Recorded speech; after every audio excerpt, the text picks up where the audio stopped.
Have you ever had this happen to you? I haven't, but I don't want it. Have you ever had this happen to you? Yes, I have, and I don't want it. Have you ever had this, a carjacking? I've not had this, and I don't ever want it.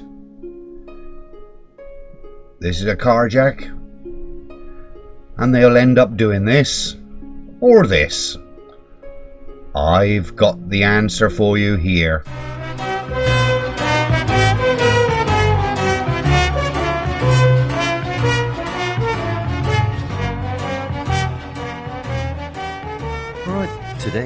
Today's hark at that. Good morning, everyone, and we're into 2023. I can't even remember what day it is. It's January the 11th, and it's 10 to 11. Right, today I am going to attempt, weather permitting, because I am governed to the weather here, because I work outside. Right, I am going to attempt to fit StopMyEngine, and I had a go at it at the show last year. I haven't done it until now, you know, basically because I've been rebuilding the van. And again, I am weather, permissive. I can only do stuff when it is dry. I've got to have the bonnet and everything opened again today to do this. That's why I say it might get interrupted and be put off till tomorrow, another dry bit. But anyway, I'm going to attempt to fit this. I am going to show you as much detail as I can, but once I have fitted it, obviously I'm going to move it, because you've seen where I've put it. So I'm going to temporarily fit it outside the dashboard. It will go somewhere up the front, whether it be in the roof line or, you know, anywhere that I think it's going to go. It's got to be in easy reach of the steering wheel. So I found when I was getting demonstrated by StopMyEngine. They also do a camera system as well, and the telephone numbers are on there.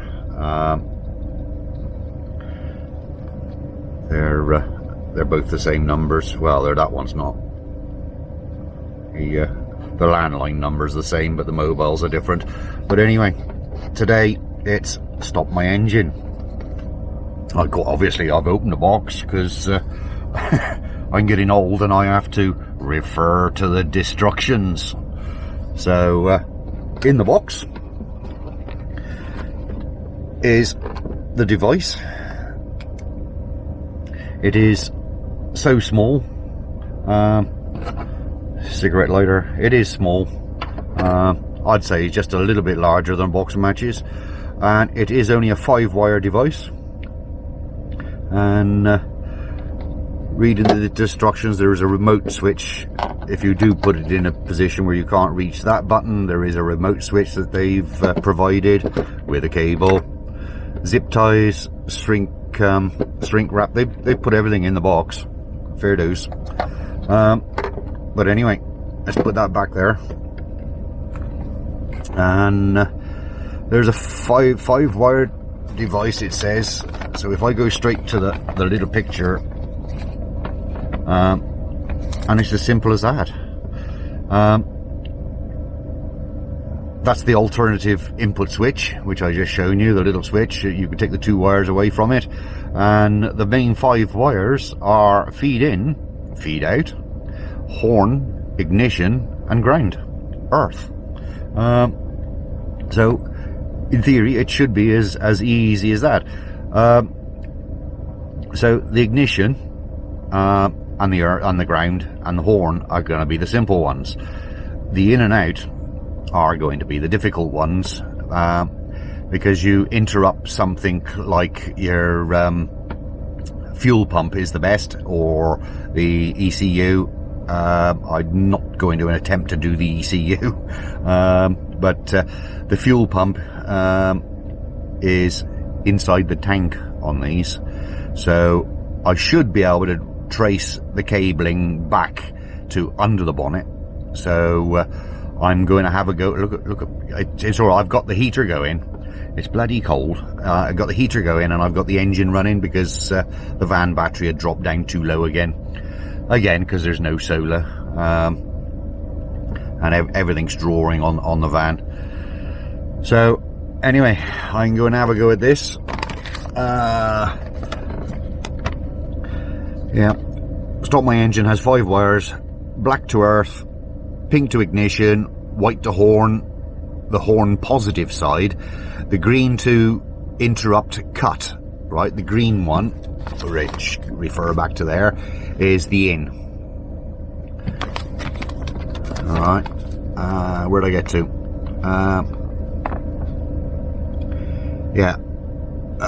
Green to the interrupt cut, wire in. Blue is the interrupt cut to wire out.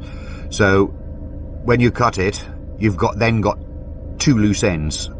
The one goes to the green and the one goes to the blue, and then that completes the circuit again, and it's completed through the little black box. And then it'll get connected to the horn. I'm not going to connect it to my horn because I've got air horns, and they're rather loud. So there is the standard horn still down under there, so I will put a live feed back to the standard horn for it to run on the standard horn. I don't want to get upsetting the neighbours too much, so that's what it will be. Right, that's the first easy bit. Take the panel off the underside of the dashboard. Now I have to get the taut bits because there's 2 underneath the column that I have to undo, but I'm going to have to stop my engine to be able to get the cowling over the top of the key. And so coming back to you, removing the lower cowl. They're T20s. It's a T20 taut bit, so it is quite easy. It's just getting it in there. I've only got, well, I've got another set in there, but I've got a full set there. I don't know where that one's gone, but yeah, T20, and they're just about long enough to reach in there.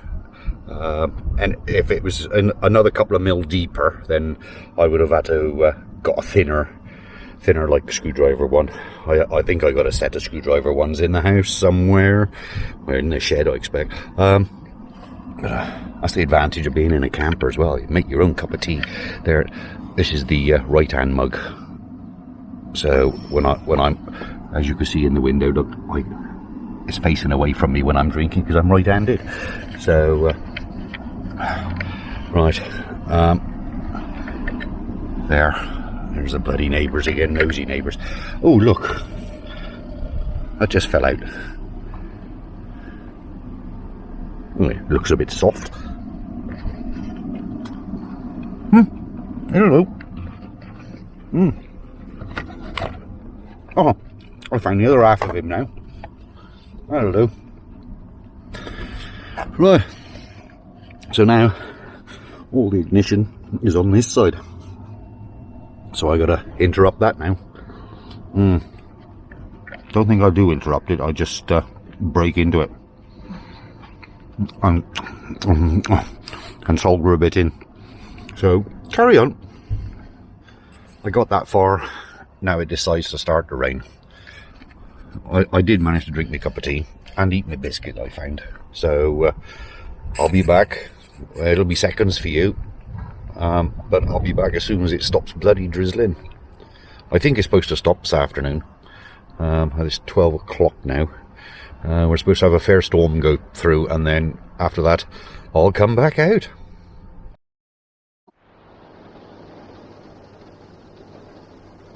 Well, looks and sounds like, oh yeah, it's chucking it down. It ain't gonna happen today. It'll be tomorrow. Again, it'll be seconds for you.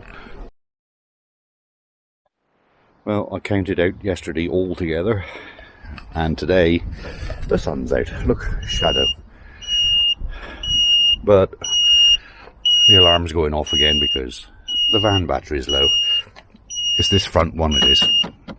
There's two under here, and the front one is the one that does the ignition and the central lock-in and everything, with you unlocking and unlocking it all the time. It goes down, and they all do it. The back one is the one that goes to the alarm system and the starter motor. That's the one you always want to be up. You know, they're both brand new at the same time. Bought them both the same day.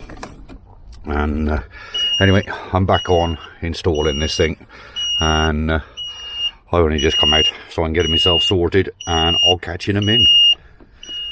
I've got all the dash top up apart, which is good for these because it's only 4 screws, and you get the dash point out.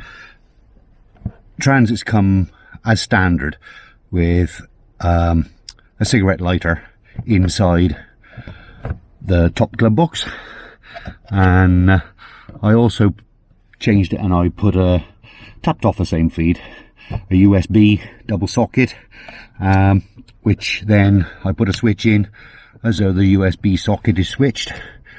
I don't know whether you can see the light on there. If I turn him on, the light comes on and off. Right, and that's connected to the dash cam, and that's connected to the the dash cams, and that's this other one's connected to the sat nav, prat nav. Right, I've run a cable through. I'm not going to tell you that it came from the fuel tank, but I've run that cable through. I'm going to put the little black box. I'm going to sit him in there. I'm going to tape him down because it's easy. It's better than, I think, having the auxiliary switch. I've got no spaces left on there for the auxiliary switch, and I don't want to get drilling another hole yet.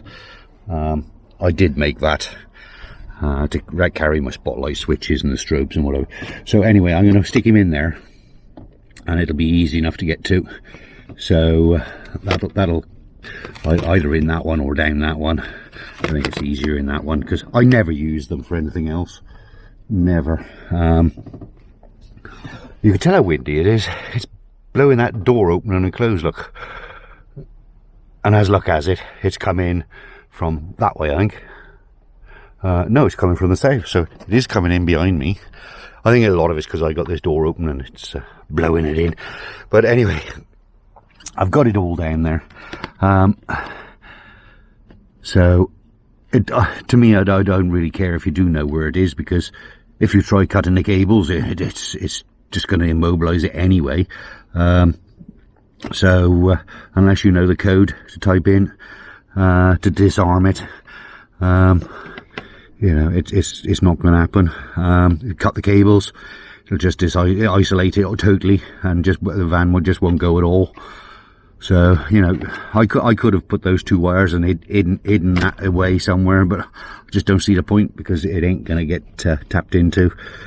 You're not going to be able to short wires or anything like that, because as soon as you cut one of them, that's it. It's dead anyway. So anyway, and even if you cut that one and reconnect the pump, it ain't going to happen. It still won't work. Because they've thought of that and put a different thing in there, so you're not going to be able to immobilize it. As I say, it's run by Bluetooth, so unless you're tapped into that one, and you can only have one phone to it. So anyway, right, I've just got to connect it up now, and I'll come back to you. As you can see, I'm paired to StopMyEngine. I've just started the engine up, and this is just to prove that if I turn my Bluetooth off, I'm at the front of the engine now.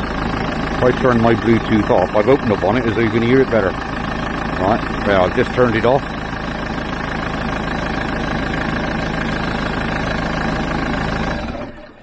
And the engine has stopped. There. And at the moment, the horn is sounding all the time. I'll turn it back on. As soon as you turn it back on, it'll reconnect. There, it's connected. So now when I come back, I can restart it.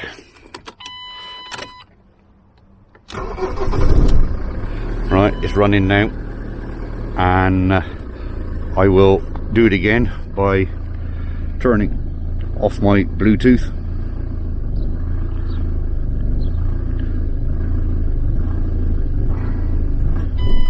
There you go. That hunting was the fact that it does it. It shuts down intermittently. You can hear the alarms going off. That sound in the horn and everything. So it's totally isolated now. If I try and start it, it just won't go. Right.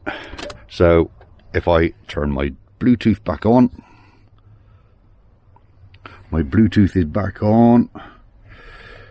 StopMyEngine, it hasn't connected yet.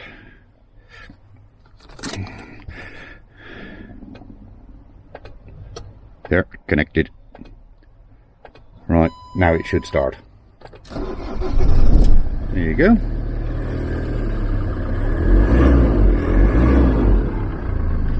Right, I'm happy with that.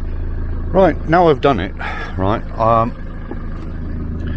I've taped it. It's taped down there, so it ain't going to slide around or anything. That's the input code. As I said, I have changed the code, and that's why I didn't show you how to change it.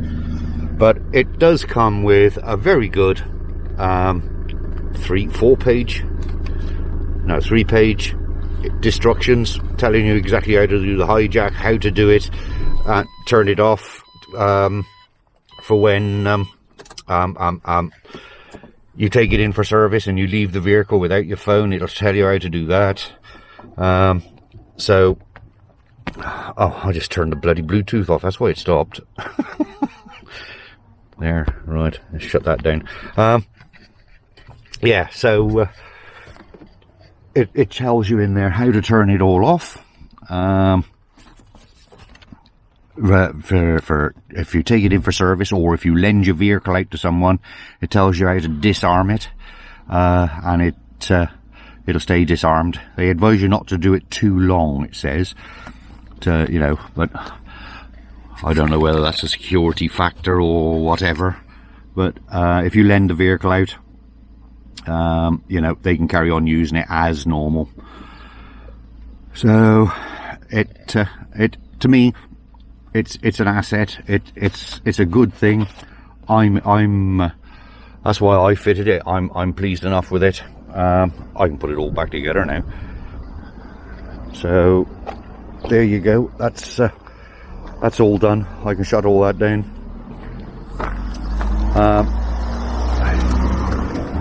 Mine is set that it isn't always connected to Bluetooth, so it isn't draining power. When I turn the ignition off, it's totally isolated. So you can't change the codes and that. Now the ignition is off. If I reconnect again, look, it's not connected. The Bluetooth is on, but it's not connected. As soon as I turn my ignition on, it'll pair with it and it'll get connected instantly. So now the engine will start. If I turn the ignition off, it will automatically disconnect.